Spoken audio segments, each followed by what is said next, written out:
कि हम लोगों के लिए रथ यात्रा का बहुत महत्व है, क्योंकि हमारे उपास्य तत्व है श्री गौर सुंदर, गौरांग महाप्रभु, जो नीलाचल में वही आस्वादन कर रहे हैं जो वृंदावन धाम में श्याम सुंदर जी की विरह में राधा रानी आस्वादन कर रही हैं। माथुर विरह, माथुर विरह, सुदूर प्रवास, सुदूर वियोग, उसका आस्वादन कर रहे हैं। आज हम लोग उसी आस्वादन में श्रीमन महाप्रभु के आस्वादन धारा से जुड़ेंगे। देखेंगे कि श्रीमन महाप्रभु श्री राधा रानी का भाव लेकर श्याम सुंदर का विरह कैसे आस्वादन कर रहे हैं। नीलाचल में जब रथ यात्रा होती है तो विभिन्न मतांतर, विभिन्न मत के लोग, विभिन्न संप्रदायों के लोग अपनी अपनी तरह से उस रथ यात्रा को लेते हैं। पर गौड़ीय वैष्णव जो है वो श्री चैतन्य महाप्रभु के मतानुसार बहुत ही रसिक दृष्टि से उस रथ यात्रा में भाग लेते हैं।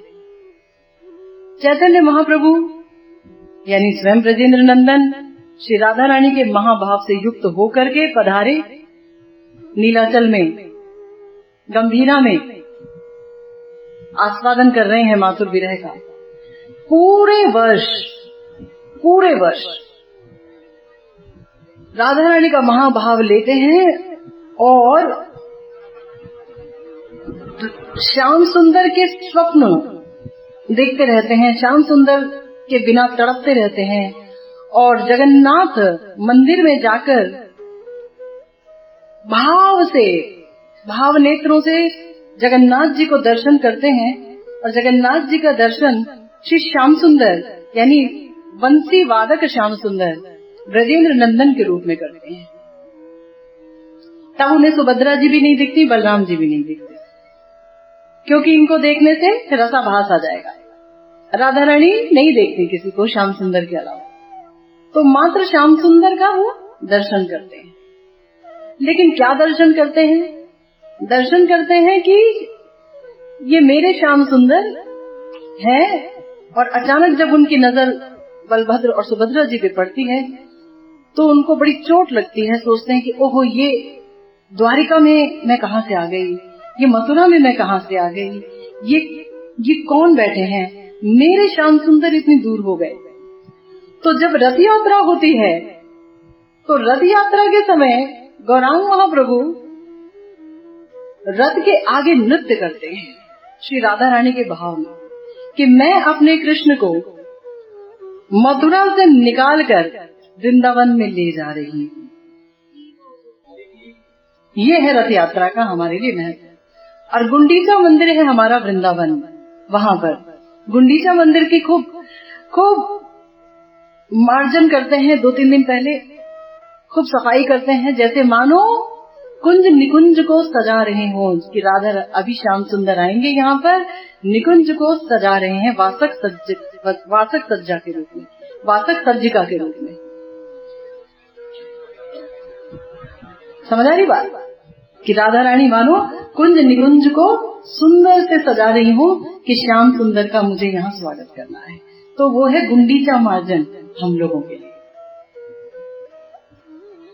तो लेने चले हैं राधा रानी, मानो लेने चले हैं अपने श्याम सुंदर को जगन्नाथ रथ यात्रा के वाहन। बड़ा सुंदर भाव है।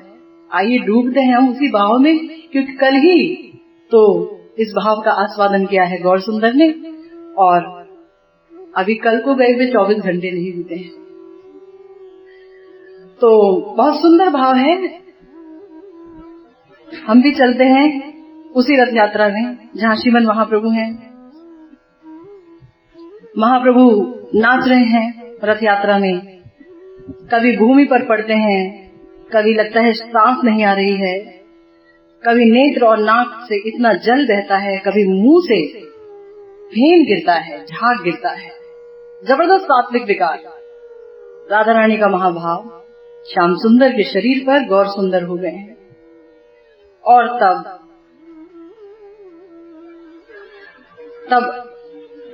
स्वरूप दामोदर जो कि ललिता जी हैं, उनको इशारा किया गौर सुंदर ने कि तांडव नृत्य जो हम कर रहे हैं खुशियों से, उसको समाप्त करके अब भाव में आ जाते हैं। एक भावांतर हुआ महाप्रभु में रथ यात्रा के बीच में ही, तो हम उस भावांतर को देखते हैं कि वो क्या हुआ।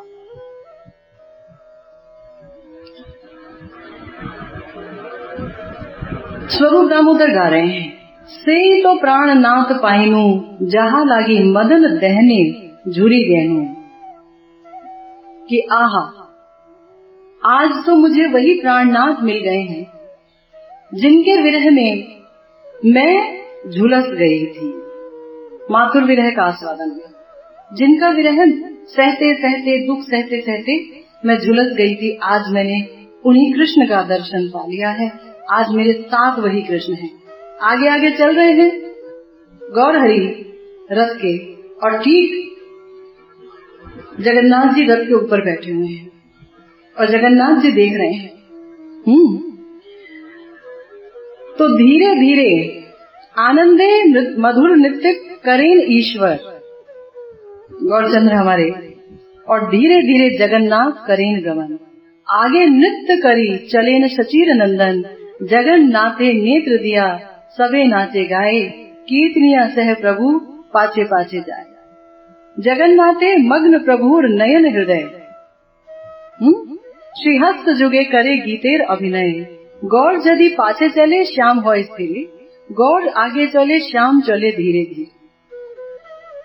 जगन्नाथ जी की प्यारी रथ यात्रा गा रहे हैं कि जिसके लिए मैंने अपना सब कुछ गंवाया, मदन दहन में मैं झुलस गई, आज उस प्राणनाथ को पाया। नृत्य करते हुए जा रहे हैं और जगन्नाथ जी जब गौर यदि जगन्नाथ जी के पीछे चलते हैं, पीछे आ जाते हैं, नाचते नाचते रथ के पीछे आते हैं, तो रथ स्थिर हो जाता है। कितने भी लोग बढ़ाते हैं तो रथ आगे नहीं बढ़ता है। जगन्नाथ जी कहते हैं मानो कि कहाँ गई मेरी राधा, वो व्याकुल हो जाते हैं उन्हें देखने के लिए, जब तक आगे नहीं आएंगी मैं नहीं चलूंगा। तो फिर नाचते नाचते नाचते जब गौर आगे आते हैं तो श्याम चले धीरे धीरे, श्याम सुंदर धीरे धीरे हतप्रभ होकर भाव में विभोर होकर चलते हैं। इस तरह से यही मत तो गौर श्यामे दोहे ठेला ठेली, इस तरह गौर में यानी कि राधा रानी में और श्याम सुंदर में यानी जगन्नाथ जी में ठेला ठेली हो रही है।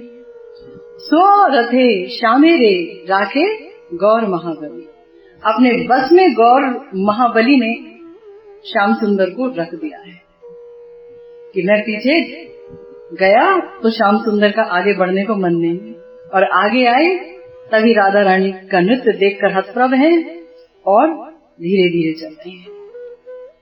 नाचते नाचते प्रभु होइला भावंतर, हस्त तुली श्लोक पढ़े करी उच्च स्वर। ये बड़ा सुंदर है।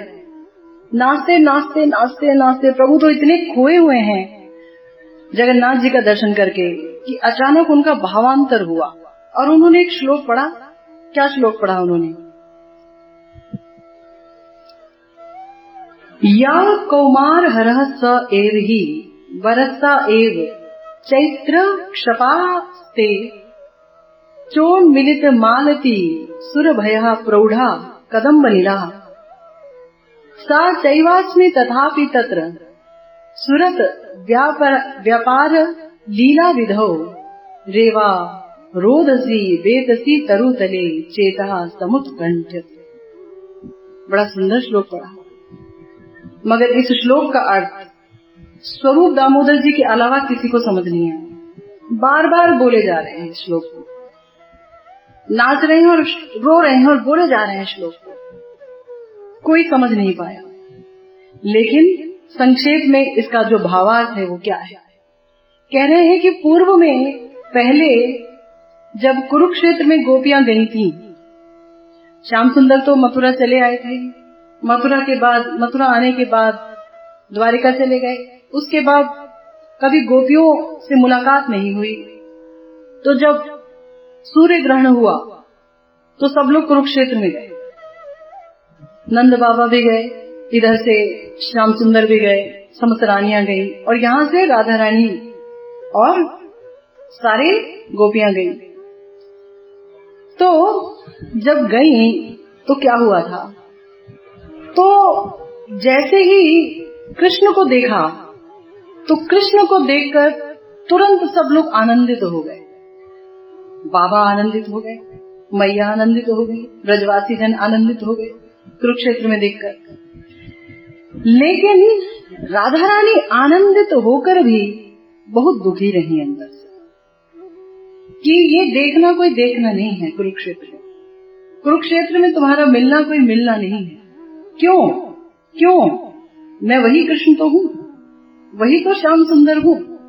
अब हम जब यहाँ देख रहे हैं आपको, तो वो देखना क्यों नहीं है, वो मिलना क्यों नहीं है? तो बोलती हैं, सेई तुमी सेई आमी सेई नव संगम, तथापि अमार मन हरे वृंदावन। वही तुम हो, वही मैं हूँ, और हम अभी नए तो मिले हैं कितने वर्षों बाद, लेकिन तथापि मेरा मन श्री वृंदावन धाम में ही है। तुम वृंदावन में नहीं मिल रहे मुझसे, तुम कुरुक्षेत्र में मिल रहे हो, लड़ाई की भूमि में मुझसे मिल रहे हो। लड़ाई की भूमि में रास नहीं रचाया जा सकता। ये रास क्षेत्र नहीं है, ये प्रेम क्षेत्र नहीं है, ये युद्ध क्षेत्र है। तो नव संगम और तुम और हम सब तो बराबर है, लेकिन तो भी ये मिलन नहीं है। वृंदावने उदय कराओ आपन चरण।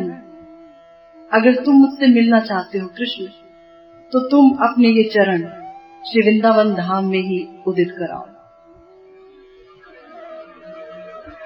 क्योंकि वृंदावन धाम ही कुंज निकुंज का वो से भरी वो सुंदर स्थली है, जहाँ मैं अपने मन भरकर तुम्हारी सेवा कर सकती हूँ। जहाँ के पशु पक्षी भ्रमर लता पता सब जगह मानो हमारा ही, हम सब हमारे गान गाते हैं। युगल सरकार के जहाँ गान गाते हैं, लताएं पताएं सब जगह इन्हीं का नाम लिखा है। तो कुरुक्षेत्र में कौन जानता है, कुरुक्षेत्र में क्या सेवा होगी तुम्हारी? यहाँ लोकारण्य हाथी घोड़ा रथ ध्वनि, तहाँ पुष्पारण्य भृंग पिक नाद सुनी। यहाँ देखो मैं आई तो मैं क्या देख रही हूँ, तुम अकेले कहाँ हो? तुम्हारे साथ ये कितने लोग हैं, दरबारी लोग, सैनिक लोग हैं, कितने राजनेता लोग हैं। तुम राजा हो गए, और क्या है? हाथी घोड़ा है, और रथ की ध्वनि टाए टाए टाए, हर जगह डग डग डग डग आवाजें चल रही हैं। और वहाँ क्या है? यानी कि वृंदावन में यहाँ लोक अरण्य है, और वृंदावन में पुष्प अरण्य है, फूलों का जंगल है। कुसुमित वृंदावन, कुसुम से भरपूर वृंदावन है, सुगंध युक्त वृंदावन है। और क्या है? हाथी घोड़े की जगह वहां भी जानवर हैं, लेकिन कैसे? भ्रमर, मयूर और कोयल, इनके गुंजार से गुंजरित मुखरित श्री वृंदावन धाम। यहाँ राजवेश संगे सब क्षत्रिय गण, यहाँ तो सबने तलवार खींची हुई है। राजवेश, तलवार है, ढाल है, ऊंची गर्दन है, और यहाँ तुम्हारी राजा का वेश, मुकुट धरा हुआ है। दिखते हो क्षत्रिय हो तुम। तहाँ गोप वेश संगे मुरली वादन, बीच में ये सब नहीं है। वहाँ तो गोप वेश है, सीधा एक टर्बन बांधा हुआ है, ऐसे मयूर पंख लगाया हुआ है, गैरिक धातु से श्रृंगार किया हुआ है, सुंदर मदन मोहन रूप है, और हाथ में तलवार चक्र ये सब नहीं है। क्या है? एक मुरली है, वही तुम्हारी दूती है, वही अस्त्र है, उसी से तुम कितनों को घायल कर देते हो।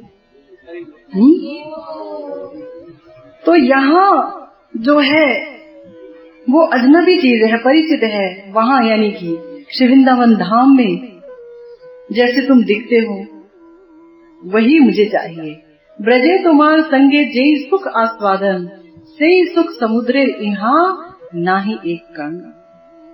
ब्रज में जो सुख समुद्र में तुम डूबते हो और मैं तुम्हारी सेवा करती हूँ, और सेवा का वो सुख का समुद्र, उसका एक कण भी इस कुरुक्षेत्र में मौजूद नहीं है। हालांकि तुम भी वही, मैं भी वही, और हमारा नव संगम भी वही।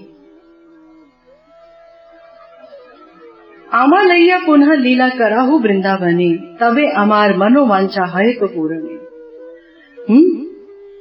कि तुम अगर मुझे लेकर के लीला करो तो वृंदावन में करो, तभी मेरे मन के सारी वांछाएं, जी भर के तुम्हारी सेवा करने की आकांक्षाएं पूरी हो सकेंगी श्याम सुंदर, वरना ये सब अधूरी रह जाएंगी। तो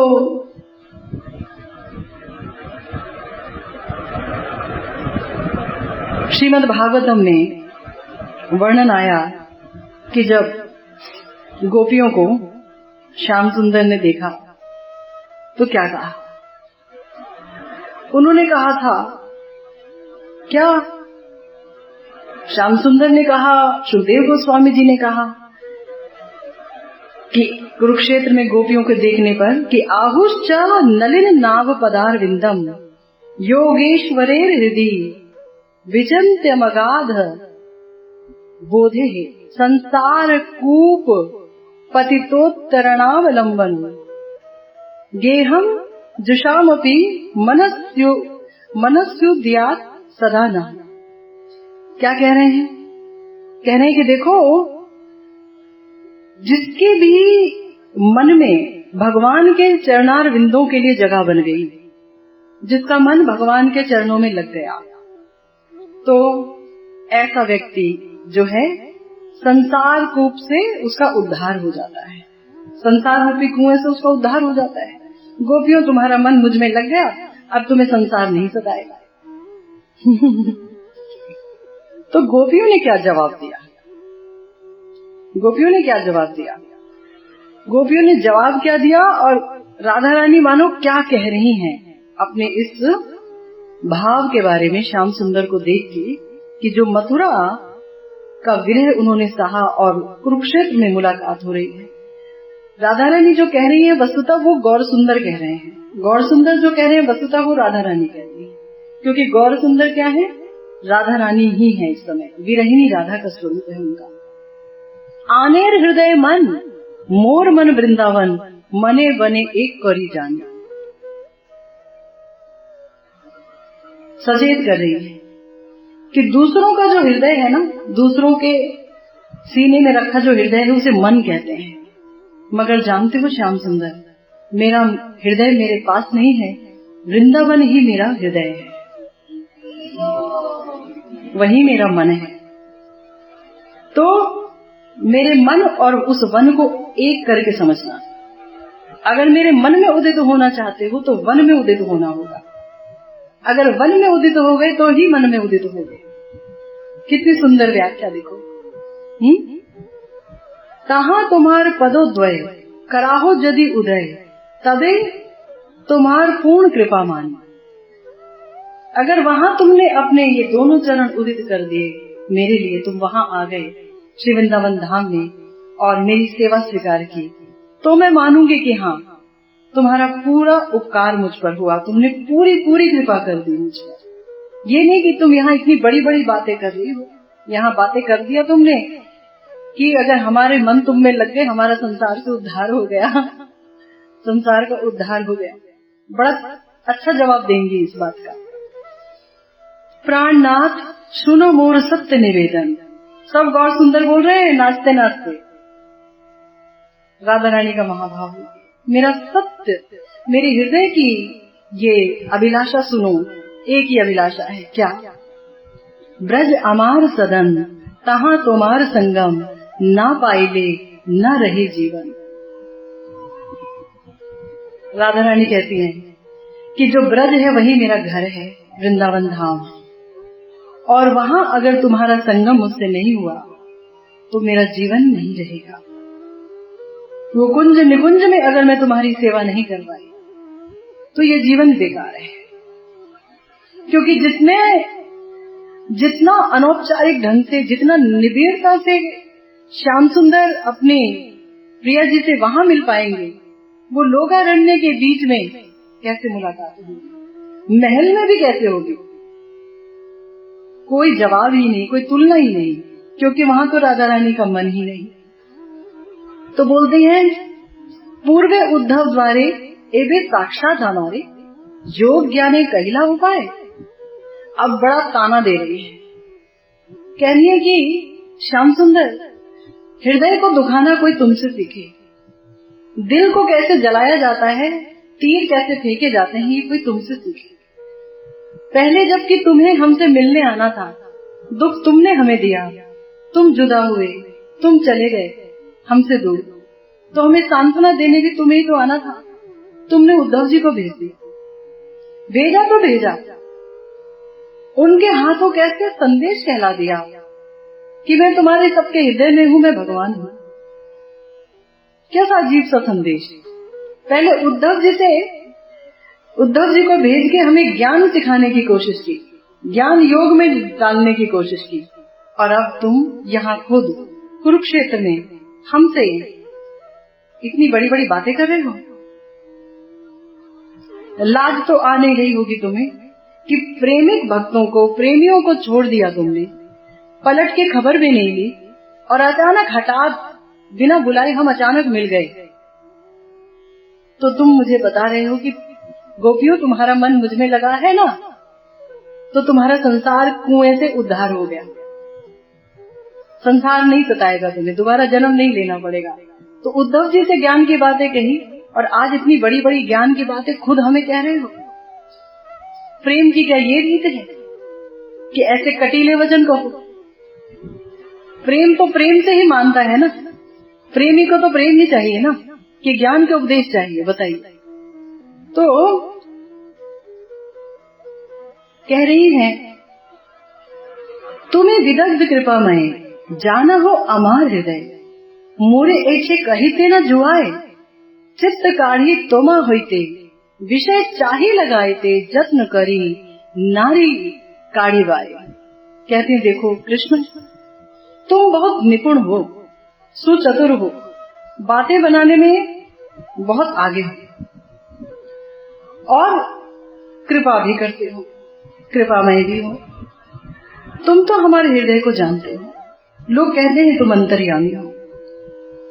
कोई कोई तो तुम्हें ईश्वर तक कह देता है हमारे आगे। कभी कभी तो हम भी कह बैठते हैं कि ईश्वर ही होगा तभी ऐसा है, ईश्वर होगा तभी तो परम वैरागी है, ईश्वर होगा तभी तो परम त्यागी है। अगर ईश्वर नहीं होता तो थोड़ा दर्द होता हृदय में। ईश्वर है, भगवान होगा शायद, सब लोग कहते हैं जो मिलते हैं हमसे। गर्गाचार्य ने भी बोला था कि नारायण जैसे गुण है, ईश्वर है। तभी तो इतना बड़ा त्याग कि जिसने इतना प्रेम किया, इतना सजाया, इतना संवारा, इतना प्रेम किया, उसको छोड़ा तो छोड़ा, पलट के खबर नहीं। प्रेम भरे दिल को यूं तोड़ के चले गए। ईश्वर होगा तभी हुआ होगा, क्योंकि 6 ऐश्वर्य जो ईश्वर के हैं उसमें वैराग्य, त्याग एक ऐश्वर्य है उनका। द्वारिका में पूरी बस्ती बना ली, 16,108 रानियां, उनके 10-10 बच्चे और एक लड़की, एक लड़की, ऐसे करते हुए कितने सारा परिवार, और उनके भी नाती परनाती, पोता पोता, सब कुछ हो गया। और एक दिन सबको ले गए प्रभास में और सबको मरवा दिया एक दूसरे से। परम वैरागी हो तुम, परम वैरागी, ईश्वर हो शायद इसीलिए। लेकिन तो भी मेरे साथ ऐसा मत करो, मेरे साथ तुम अपनी ये ईश्वर वाला भाव मत दिखाओ। कह रही, देखो ऐसा नहीं है मैंने प्रयास नहीं किया तुम्हें भूलने का, मैंने किया। क्या कहती है? चित्त काढ़ी तोमा हईते, तुम मेरे हृदय में बैठे थे, मैंने अपने हृदय में से तुम्हें उठा के बाहर निकालने का प्रयास किया और जितने विषय जो कृष्ण इतर विषय हैं उनमें लगाने का प्रयास किया ताकि तुम्हारी याद ना आए। ये कर लूं, वो कर लूं, यहाँ जाऊं, वहां जाऊं, सब कुछ करूं। बहुत कोशिश की तो देखो, हमें शास्त्र कहते हैं कि इतर विषय से मन हटाओ, कृष्ण में लगाओ, प्रेम प्राप्त करो, कृष्ण प्रेम। वो प्रयोजन तत्व है, कृष्ण की प्राप्ति संबंध तत्व है, कृष्ण की प्राप्ति संबंध तत्व है, प्रयोजन तत्व है कृष्ण प्रेम। वो होगा कृष्ण में मन लगाने से प्राप्त। तो हमारा तो मन ऐसा लगा पड़ा कि हम तंग आ गए, तो हमने कोशिश की कि तुमको ही निकाल के बाहर फेंक दिया जाए, कुछ और इसमें लाया जाए, लेकिन हम असफल रहे, हो नहीं पाया। तारे ध्यान शिक्षा कराहू, लोग हंसाइया मारो, थाना थान ना करो बेचारे। नहीं गोपी जोगेश्वर पद कमल तुम्हार, ध्यान करी पाई दे संतोष। कह रहे थे कि देखो, कृष्ण ने कहा कि बड़े बड़े योगियों ने मेरे चरण कमलों का ध्यान किया और वो संसार कूप से निवृत्त हो गए, पार चले गए। गोपियों, ऐसे ही तुमने भी मेरा ध्यान किया है, तुमने जो है अपने घर वर की परवाह नहीं की, मुझ में मन रखा है, तुम्हारा उद्धार होगा। तो ये बात सुन के कह रही है, अच्छा तुम हमें ध्यान की शिक्षा दे रहे हो कि लोगों ने बड़ा ध्यान किया है तुम्हारा, योगेश्वरों ने ध्यान किया है। ध्यान करना पड़ता है का मतलब है ध्यान कहीं से हटाओ और कृष्ण में लगाओ। हटा के लगाना ये मनुष्य का काम है, योगेश्वरों का काम है। परंतु जो कृष्ण की आह्लादनी शक्ति है, कृष्ण की शक्ति, वो बेचारी और क्या सोचेगी कृष्ण के अलावा? वो क्या प्रयास करेगी? वो तो प्रयास करेगी कि वो तो अपने को जानती नहीं, वो तो विदेही है, वो तो अपने शरीर को ही नहीं जानती। गोपी तो कृष्ण की है, कृष्ण से ही उनका सुख है, कृष्ण को सुखी करना ही उनका सुख है, उनकी सेवा ही उनका सुख है। तो कह रहे ध्यान की शिक्षा दे रहे हो, जगत हंसाई करा रहे हो हमारी, सारी जगत के सामने तुम हमारी हंसी कर रहे हो, ठिठोली कर रहे हो। तुम देख नहीं रहे हो, स्थान तो देखो कहाँ दे रहे हो ये शिक्षा। वृंदावन में दे पाते क्या ऐसी शिक्षा? यहाँ सबके सामने शिक्षा दे रहे हो। तो कहती हैं, नहीं गोपी योगेश्वर भैया, हम तो सीधी सादी ग्वालनियां हैं। गाय चराना, दूध निकालना, दही बनाना, गोबर उठाना, घर लीपना गोबर से, हमें तो ये आता है। हम योगेश्वर कहाँ बन पाएंगे कि तुम्हारे चरण कमलों का ध्यान करें? क्योंकि चरण कमल का ध्यान क्या करना, चरण कमल समेत पूरे के पूरे तुम हमारे अंदर ही रहते हो। हमने बताया ना, हम निकालने की कोशिश करती रहती है दिन और रात कि तुम्हें अपने चित्त में से निकाल के फेंके। तुम हमें ध्यान की शिक्षा दे रहे हो, तुम ये शिक्षा दो कि हम निकाल कैसे सकते हैं, तरीका बताओ। तुम हमें ध्यान की शिक्षा दे रहे हो, हंसाई कर रहे हो, तुम देख नहीं रहे हो कहाँ बोल रहे हो, किसके सामने बोल रहे हो। इतना अपनापन भी खो दिया क्या आज हमें उपदेश देने चले? बीच में से सारा अपनापन खो दिया है ना। उपदेश दे रहे हो अपने लोगों के बीच में, अपनी सारी जो स्त्रियां हैं, 16,108 महिषियां, ये राजरानियां हैं, सब इनके बीच में हम ग्वालिनियों को तुम क्या संदेश दे रहे हो?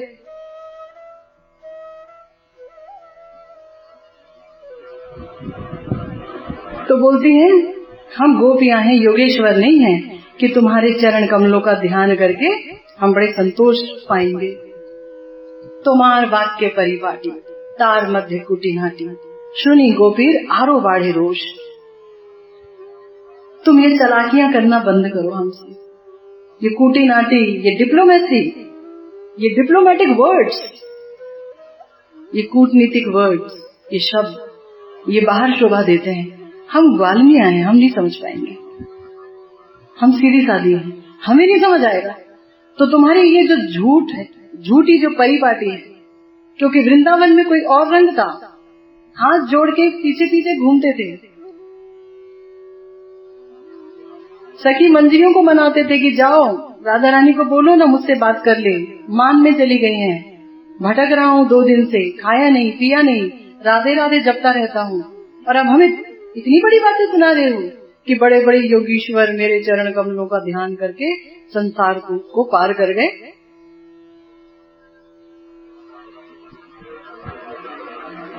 सब आत्मीयता खो गई। तुम्हारी ये वाक्य परिपाटी सुन करके गोपियों को और गुस्सा आ रहा है, क्रोध आ रहा है और बड़े रोष। क्यों रोष बढ़ रहा है?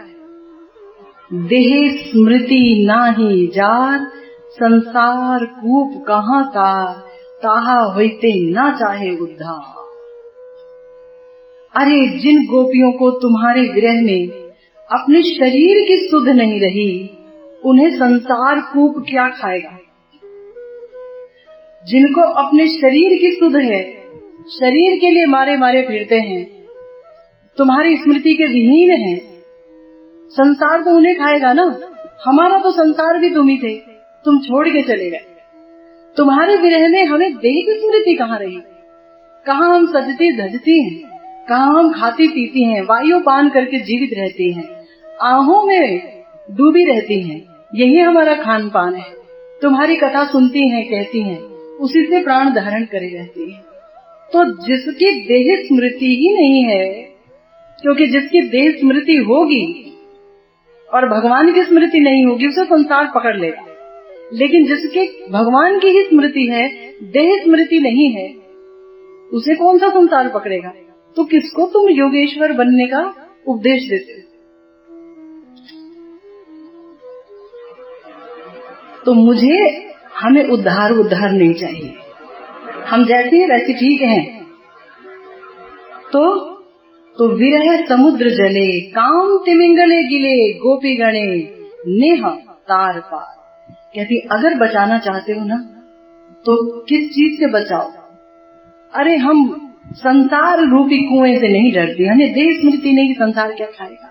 लेकिन तुम्हारा जो विरह का समुद्र है, हम उसमें डूब गई है। हम डूबी हैं, हम भी डूबी हुई हैं, कुएं में नहीं डूबी, हम समुद्र में डूब गई। कौन सा समुद्र है? तुम्हारे विरह का समुद्र। तुम जो चले गए, हमें दुख में डाल के, ये समुद्र है। और इसमें हमारा जो प्रेम है ना तुम्हारे प्रति जो हमारा अंधाधुंध प्रेम है, वो हमें तिमिंगल मछली की तरह खाए जा रहा है, वही हमें निगल रहा है।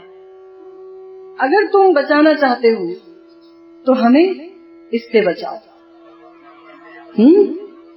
गोपी गणे नाहे नेह तार पार, वृंदावन गोवर्धन जमुना पुलिन वन, से कुंजे रासाधिक लीला, से ब्रजेर जनगण, माता पिता बंधुगण, बड़ो चित्र केमो ने पासरीला। तो इस विरह समुद्र में एक काम जो तिमिंगल है वो मुझे खा रही है, हमें पार कराना है तो इससे पार कराओ। कृष्ण, तुमने कितनी बड़ी बातें कर दी। तुम वृंदावन भूल गए, गोवर्धन भूल गए, तुम यमुना पुलिन भूल गए, तुम सारे वन भूल गए, वो कुंज भूल गए, वो रास लीला भूल गए। ये रास लीला तो कहीं होती ही नहीं है, तो यमुना पुलिन पर वृंदावन में रासेश्वरी श्री राधा रानी के साथ ही होती है। अन्य गोपी रसोपकरण, तुम वो सब भूल गए। चलो हमें भूल गए, कोई नहीं, हम तो तुम्हारी कुछ लगती नहीं, ब्याह किया नहीं है ना, हमने तो सिर्फ प्रेम का संबंध तुमसे बांधा था। लेकिन तुम्हारे अपने मैया बाबा सखा बंधुगण, उनको कैसे भूल गए तुम? बड़ा विचित्र बात है, बहुत विचित्र बात है। जिन्होंने तुमको पूर्णतम प्रेम दिया, तुम उन सबको भूल कैसे गए? और इतनी बड़ी बड़ी बातें कर रहे हो कि अनेक योगेश्वरों ने मुझे पा लिया है।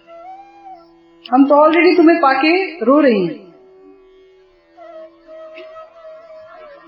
तो विदग्ध मृदु सद्गुण, सुशील स्निग्ध करुण, तुम्हार नहीं दोषा भाव, तबे जे तुम्हार मन नहीं स्मरे ब्रज जन, से हमार दुर्दय विलास। श्रीमन महाप्रभु का मन मानो पलटा। सोचने लगे श्री राधा रानी का भाव लेके कि बहुत खरी खोटी सुना दी श्याम सुंदर को। रथ को लिए जा रहे हैं और ये सब बोले जा रहे हैं उनसे। सोचे बड़ी खरी खोटी सुना दी, इनका कोई दोष नहीं है, ये तो बहुत अच्छे हैं, ये तो बहुत अच्छे हैं, दोष तो हमारे भाग्य का है, दोष तो हमारे भाग्य का है। तुम विदग्ध हो, तुम मृदु हो, तुम विदग्ध हो, तुम मृदु हो, तुम समस्त सद्गुणों की खान हो, तुम सुशील हो, तुम स्निग्ध हो, तुम करुण हो, तुम में तो दोष का एक कण मात्र नहीं। लेकिन तुम जो ब्रजजन को स्मरण नहीं करते, वो हमें समझ आ गया क्यों नहीं करते, क्योंकि हम सब अभागे हैं, हतभागे हैं, इसलिए तुम हमें याद नहीं करते। तो ना गणे आपन दुख देखी ब्रजेश्वरी मुख, ब्रज जनेर हृदय विदरे, किबा मारो ब्रजवासी, किबा जीवाओ ब्रजे आसी, कहनो जियाओ दुख सहाय बारी। कहते देखो श्याम सुंदर एक बात सुनो, हम अपना दुख नहीं गिनती कि तुमने हम गोपियों को ऐसे अधर में छोड़ दिया, इतना प्रेम किया, इतने बड़े बड़े वायदे किए और तुम चले गए। लेकिन हम जब ब्रजेश्वरी यशोदा मैया का दुख देखते हैं तो हमारा हृदय फट जाता है। वो तुम्हारी माँ है, मैया है, उनके तुम ही एकमात्र गति हो, तुम उन्हें भूल गए। ठीक है, तो एक काम करो, तुम अगर आ नहीं सकते तो उन्हें मार डालो, उन्हें मार डालो, या फिर ब्रज में आके उनको जिंदगी दे दो, या तो मार दो या जिंदगी दे दो, दो चीज करो। लेकिन उन्हें क्यों जीवित रखा है दुख सहने के लिए? तुम्हारे विरह के दुख में तुमने क्यों डाल रखा है, क्यों जीवित रखा है कि वो लगातार दुख सहे, हम लगातार तुम्हारे विच्छेद का, विरह का दुख सहे। तुम्हारे आने की कोई उम्मीद भी नहीं है। जब भी कोई दूती को भेजते हैं तो कहला देते हो, बोलो धीरज रखे मैं आऊंगा, बोलो धीरज रखे मैं आऊंगा, बार बार बस एक ही बात। तो इसीलिए आज तो कह ही दिया, या तो जिंदा रखो या मार डालो, बीच की बात मत करो। तो मार जे अन्य वेश, अन्य संग, अन्य देश, ब्रज जने काबू नहीं भाई, ब्रज भूमि छाड़ते नारे, तो मन देखी ले मरे, ब्रज जने की हवे उपाय। सवाल उठता है कि इतना ही अगर प्रिया जी और समस्त ब्रजजनवासी श्याम सुंदर के वियोग में रो रहे हैं, तो चले क्यों नहीं जाते मथुरा देखने के लिए? दूर ही कितना है मथुरा, हम तो रोज चले जाते हैं मथुरा यहाँ से, वो क्यों नहीं जा सकते? क्योंकि हमारे हृदय में प्रेम नहीं, हमारे हृदय में कृष्ण की वो छवि नहीं बसती जो इनके साथ बसती है, इनके हृदय में बसती है। तो क्या कहते हैं कि हम क्यों नहीं जाते? क्योंकि तुम्हारा ये अन्य देश, अन्य वेश, हाँ, ये हम अन्यों का संग, ये सब हमसे देखा नहीं जाएगा। ये तुम राजा बन गए, ये क्षत्रिय बन के बैठे हो, राजसभा में बैठे हो, कहाँ गैया चराते थे, कहाँ दौड़ा दौड़ी करते थे, कहाँ हमारे साथ नाचते थे, कहाँ खेलते थे, कूदते थे, ब्रज की जान थे, और अब तो सभाओं में बैठे नजर आते हो, हमसे नहीं देखा जाएगा। तो हम देख भी नहीं सकते वो, इसलिए वहां जाते नहीं, और जाते नहीं तो तुम्हारे को देखे बगैर रह भी नहीं पाते, मर रहे हैं बीच में, हम मर रहे हैं। तुम आओगे नहीं, तुम्हें हम देखने जा नहीं सकते, और देखे बगैर हम जी भी नहीं सकते। तो अब बताओ, कोई उपाय बताओ, हम क्या करें? तुम्हें ब्रजेर जीवन, ब्रजराजेर प्राण धन, तुम्हें सकल ब्रजेर संपद, कृपार्द्र तुम्हार मन, आसी जियाओ ब्रजजन, ब्रजे उदय कराओ निज पद। तुम तो कृपा से, कृपा की मूर्ति हो ना, वेद कहते हैं कि कृष्ण कृपा मूर्ति है। तो अगर तुम कृपा की मूर्ति हो तो तुम यहाँ क्यों हो? तुम आके ब्रज के लोगों को जिंदा क्यों नहीं करते? वो जिंदा दिखते जरूर हैं, पर वो मरे हुए से भी बदतर है, क्योंकि जो मर गया उसको जला के संतोष पा लेता है आदमी कि खत्म हो गया, वो खुद से संतोष पा लेता है, चलो जी अगली यात्रा शुरू।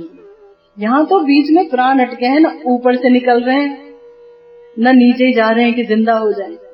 ऐसा मारा कि कहीं का छोड़ा नहीं। अपने वियोग में, अपनी विरह व्याधि में हमें डाल दिया। तो आकर के हमें जिंदगी दे दो, सबकी दुहाई दे रही है। राधा रानी की ये वाणी सुन करके कृष्ण का मन बेचैन हो गया। कृष्ण के हृदय में ब्रज प्रेम उभर आया, उनका देह और मन व्याकुल हो गया। और तब कृष्ण ने अपने को उनका ऋणी माना और कहा, प्राण प्रिय सुनो मोर एक सत्य वचन, तुमा सवार स्वरणे झूरो मुई रात्रि दिने, मोर दुख न जाने कौनो जन। हे प्राण प्रिय, आज मैं तुमसे सच बात कहता हूँ। आज कोई कूटनीति वाली बात तुमसे नहीं कहूंगा। तुम सबका स्मरण करते करते मैं रात दिन जलता रहता हूँ, लेकिन अपना दुख किसी को नहीं बताता। तुम्हारे पास तो पूरे ब्रजवासी हैं, सब मिलके एक दुख को अगर सहेंगे तो दुख में ही भाईचारे का नाता हो जाएगा। लेकिन मैं तो अकेला हूँ, मैं अपना दुख किसी को नहीं बताता। ब्रजवासी जतो जन, माता पिता सखागण, सब होए मोर प्राण सम, तार मध्य गोपीगण, साक्षात मोर जीवन, तुम्ही मोर जीवनेर जीवन। कृष्ण स्वीकार कर रहे हैं कि जितने भी ब्रजवासी हैं, मैया बाबा सखा, सब मेरे प्राणों के समान हैं, और जितनी भी गोपियां हैं वो साक्षात मेरी जीवन हैं। और हे राधे, तुम मेरी जीवन की जीवन हो। जीवन ही समाप्त है जगर जीवन का जीवन ना हो। तो तुमा सदार प्रेम रसे, आमा के करिलो बसे, आमी तुम्हार अधीन केवल, तुमा सभा छाड़ाइया, आमा दूर देश लैया, राखिया छे दुर्दैव प्रबल। कह रहे, हे राधे, मैं तुम सबके प्रेम रस के अधीन हूँ, और तुम्हारे प्रेम ने मुझे वश में कर रखा है। मैं तुम्हारा ऋणी हूँ। तुम सबको छुड़ाकर मुझे जो दूर देश ले गया, वो जानती हो क्या है? वो मेरा दुर्भाग्य है। मेरा दुर्भाग्य ही मुझे तुम सब से अलग ले गया। प्रिया प्रिय संगहीना, प्रिय प्रिय संग बिना, नाही जिए ए सत्य प्रमाण, मोर दशा सुने जबे, तार ए दशा होवे, ए भये दुहे राखे प्राण। सेई सती प्रेमवती, प्रेमवान सेई पति, वियोगे जे वांछे प्रिय हिते, न गणे आपन दुख, वांछे प्रिय जन सुख, सेई दुई मिले आचार्य। कहने देखो, प्रिया प्रिय के बिना बेकार है, और प्रिय भी प्रिया के बिना बेकार है। उनके संग के बगैर बेकार है। दोनों एक दूसरे के बिना नहीं जी सकते, यही सच बात है। तो अगर मेरी दशा तुम तक पहुंचेगी, तुम दुखी हो जाओगी, इसलिए कभी कुछ कहा नहीं। और तुम्हारी दशा मैं सुनूंगा, मैं दुखी हो जाऊंगा। किसी तरह इसी डर के मारे हम दोनों प्राण को रखे हुए हैं कि अपनी दशा ना बताएं, क्योंकि हम दुखी हो जाएंगे, तुम दुखी हो जाओगे। तो जो सती प्रेमवती है और जिसका पति प्रेमवान है, वो दोनों ही किसी भी योग में, किसी भी विरह में अपने प्रिय का हित ही चाहते हैं कि मेरे प्रिय का हित रहे, किसी को दुख ना मिले मेरी वजह से। अपना दुख नहीं गिनते हैं, अपने प्रियजन का केवल सुख चाहते हैं, और इसलिए आज नहीं तो कल जो है वो मिल जाते हैं। तो हम कैसे मिलते हैं अब बता रहे हैं। देखो, ये बड़ी सुंदर बात बता रहे हैं गुरुदेव। इस प्यार को बार बार बोलते हैं, राखिते तुम्हार जीवन, सेवी अमी नारायण, तार शक्ते आसी नीति नीति, तोमा सने क्रीड़ा करी, पुनः जाई जदुपुरी, ताहा तुम्ही मानो मोर स्फूर्ति। राधा रानी जब श्याम सुंदर के वियोग में मूर्छित पड़ी रहती थी, और चहु और श्याम सुंदर की स्फूर्ति होती थी। तो क्या कह रहे हैं उस बात को कृष्ण, कि तुम्हारा जीवन बचाने के लिए मैं रोज नारायण भगवान की सेवा करता हूँ। नर आवेश है ना, नर लीला है, तो सेवा तो किसी की करनी होगी ना, स्वयं भगवान कृष्ण को भी। नर लीला नहीं तो बचेगी नहीं। नर लीला का आस्वादन ना भक्त को मिलेगा ना भगवान को। तो मैं रोज नारायण की सेवा करता हूँ और उनकी शक्ति से मैं रोज आता हूँ तुम्हारे पास। रोज तुम्हारे साथ मैं तरह तरह की क्रीड़ा करता हूँ और फिर यदुपुरी चला जाता हूँ और तुम्हें लगता है कि तुम्हें मेरी मानो स्फूर्ति हुई, मुझे साक्षात देखती हो, मेरे साथ बात करती हो, हंसती हो, विलास करती हो, विहार करती हो, मगर तुम्हें लगता है सब तुम कल्पना में कर रही थी, मगर मैं साक्षात तुम्हारे पास होता हूँ। ये रहस्य की बात सुन ले, मैंने तुम्हें कभी नहीं छोड़ा।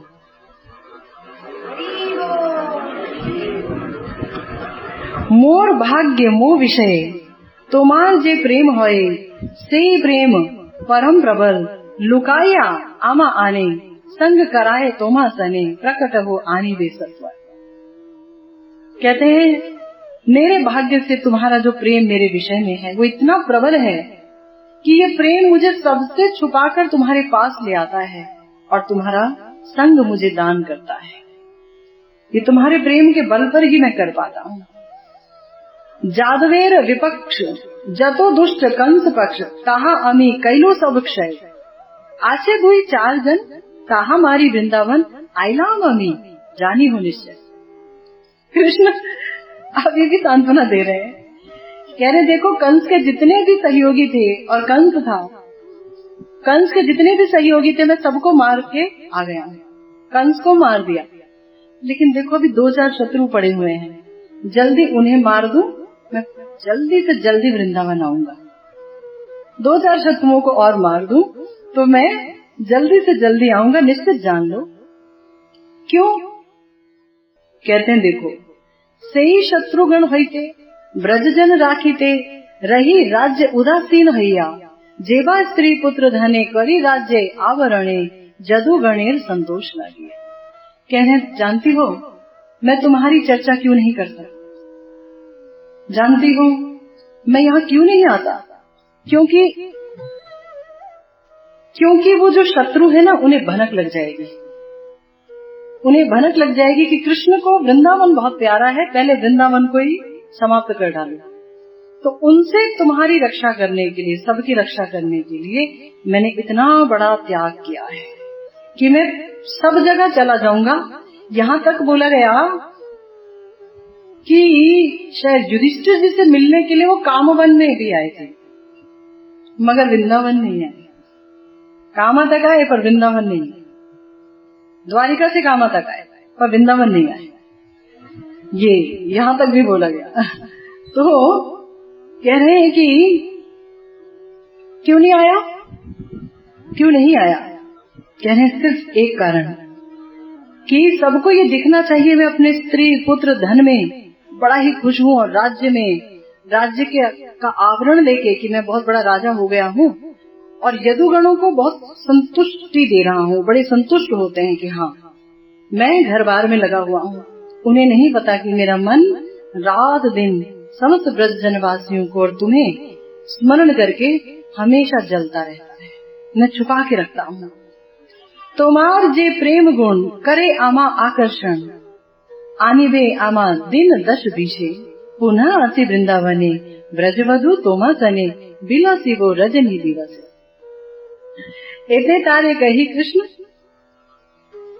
ब्रज जाइते सतृष्णु, ए श्लोक पढ़ी सुनाई लो, शेई श्लोक सुनी राधा, खंडी लो सकल बाधा, कृष्ण प्राप्त प्रतीति हुई। क्या कह रहे हैं कि देखो जो तुम्हारा प्रेम है ना, अपने गुण से मुझे आकर्षित करता है, और इतना आकर्षण हो गया है कि अब सबको खत्म करके मैं बस 10-20 दिन में आने वाला। फिर से ढाढ़स बंधा रहे हैं, इतना इंतजार किया, इतनी प्रतीक्षा की, 10-20 दिन और सही, फिर मैं दोबारा वृंदावन आऊंगा। हे ब्रजवधू, हे ब्रज रमाओ, तुम्हारे संग मैं दिन रात विहार करूंगा। और इस तरह से कृष्ण इस तरह से बोले मानो ब्रज में आने के लिए बहुत ही बेकरार हूँ। जब राधा रानी ने उनकी ये बेकरारी देखी तो उनके हृदय से सारी शोक मिट गए और वो बहुत ही प्रसन्न हो गई और उनको लगा आज नहीं तो कल अब मुझे कृष्ण प्राप्ति होके रहेगी। तो इस तरह से हम देखते हैं कि ये जो रथ नीलाचल में जगन्नाथपुरी में चला कल गुंडीचा के लिए, उसके पीछे के भाव यही थे जो आपने सुने। महाप्रभु इसी तरह से नृत्य करते करते चुपचाप जगन्नाथ जी के साथ यही बातें कर रहे हैं, श्री राधा रानी के भाव में, इस महाभाव का आस्वादन कर रहे हैं और इसीलिए वो इतना नाच रहे हैं। 7 संप्रदाय में एक साथ नजर आ रहे हैं, आंसू ऐसे बह रहे हैं जैसे पिचकारी जल यंत्र और सबके ऊपर गिर रहे हैं। ऐसा उनका भाव कि आज मैंने कितने 100 साल के बाद शायद कृष्ण को पाया पहली बार, और आज वो मेरे साथ पहली बार वृंदावन वापस जा रहे हैं। इसलिए खुशी की कोई सीमा नहीं है चैतन्य महाप्रभु की। इसीलिए हम जो गौड़ीय वैष्णव हैं इतने धूमधाम से जगन्नाथ रथ यात्रा का समारोह मनाते हैं। हम महाप्रभु के आस्वादन का आस्वादन करते हैं कि उनका क्या आस्वादन है, वो कितने प्रसन्न है कि राधा रानी को आज उनके कृष्ण मिल ही गए। तो एक रथ वृंदावन की ओर चला और याद रखिए दूसरा रथ भी चल चुका है वृंदावन की ही तरफ, और वो रथ है उद्धव जी का। उद्धव जी उस रथ पर आरूढ़ होकर के आ रहे हैं। आपने सुना था कि श्याम सुंदर ने उनको कहा था उद्धव को कि उद्धव तुम जब जाओगे वृंदावन तो वृंदावन तुम्हें मुझसे खाली नहीं दिखेगा। उस वृंदावन में तुम मुझे ही पाओगे। उस वृंदावन में प्रत्येक लता पता को जब तुम देखोगे तो वहां मैं ही तुम्हें खेलता हुआ नजर आऊंगा। हर जगह मेरे ही तेज से तेज युक्त होगी। तुम ये मत सोचो कि तुम मुझे छोड़ के जा रहे हो और इतने दिन तक मेरी सेवा से वंचित रह जाओगे। उद्धव तुम मेरी सेवा से वंचित नहीं होगे, क्योंकि मथुरा में मुझे पाना नहीं है। वास्तव में वृंदावन में मुझे पाना ही पाना है। इसलिए तुमने अब तक जो मेरी उपलब्धि की वो मात्र पूर्ण उपलब्धि थी।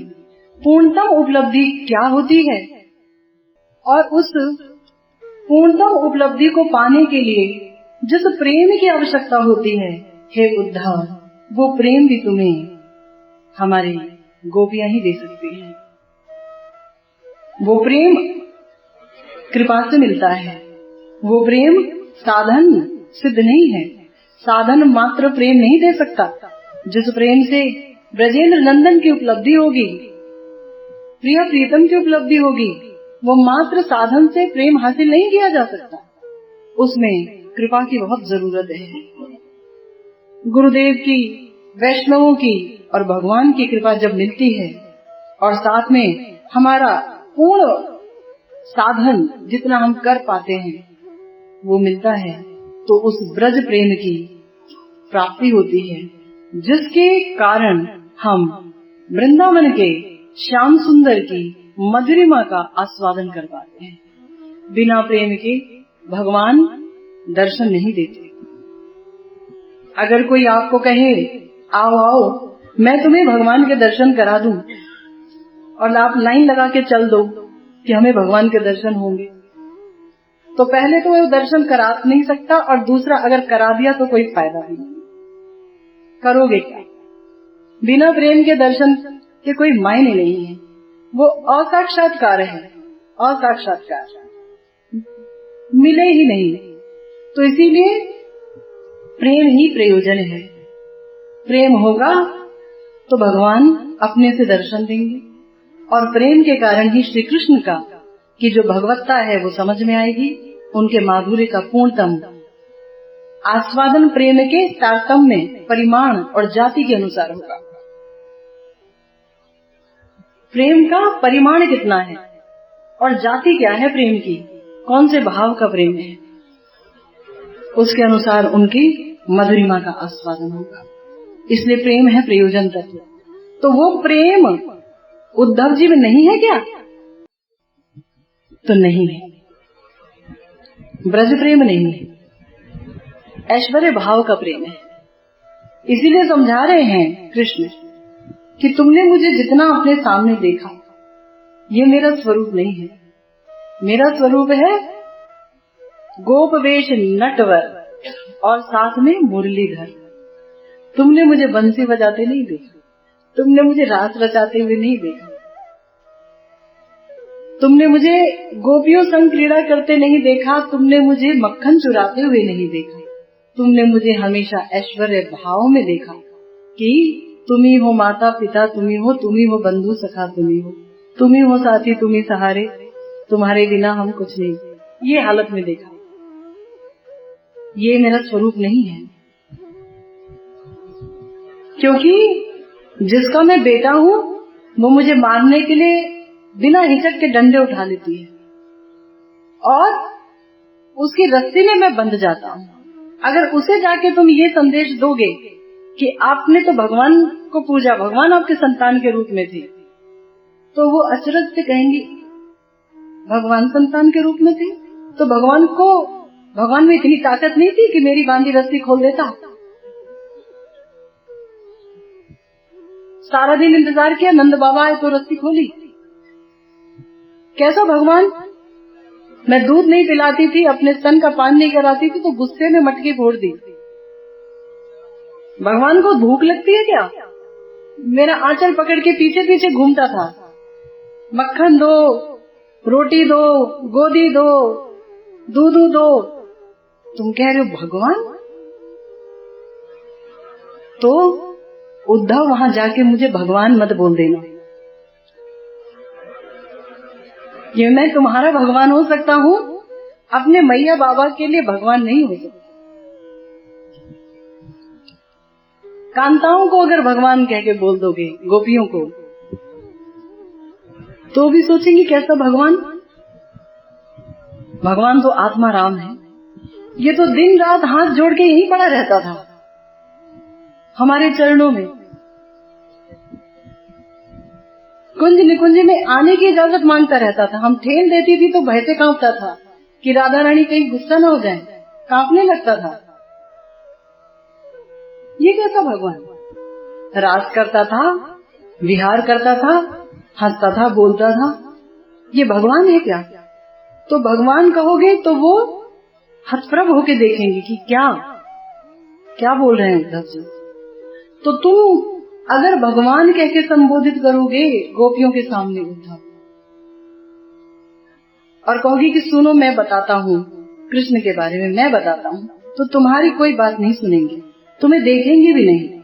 तुम्हें सिर्फ एक ही बात कहनी होगी, कृष्ण ने तुम्हारे लिए कुछ कहा है, तो वो तुम्हें आके तुरंत घेर लेंगे। कृष्ण ने हमारे लिए क्या कहा, लेकिन तुम कुछ कहने जा रहे हो वो नहीं सुनेंगी। इसलिए बार बार बोलना कृष्ण ने कहा है, कृष्ण ने कहा है, उन्होंने मुझे भेजा है, उनका संदेश है, वो कह रहे हैं। मुझे आगे रखना, तुम पीछे रहना। बहुत कुछ समझा रहे हैं उद्धव जी को श्याम सुंदर। भगवान ने चाहा तो आज तो हमने रथ यात्रा वृंदावन पहुंचा दी, और हमने तो सोचा था कि उद्धव जी आज वृंदावन आ जाएंगे, लेकिन आज तो गौर सुंदर अपने श्याम सुंदर को लेके आ गए वृंदावन गुंडीचा, और हम अगली दफा दिल्ली में ही वृंदावन आएंगे। जय जय श्री राधे श्याम, श्री गुरु निताई गौर सीतानाथ प्रेमानंदे, हरि हरि बोल।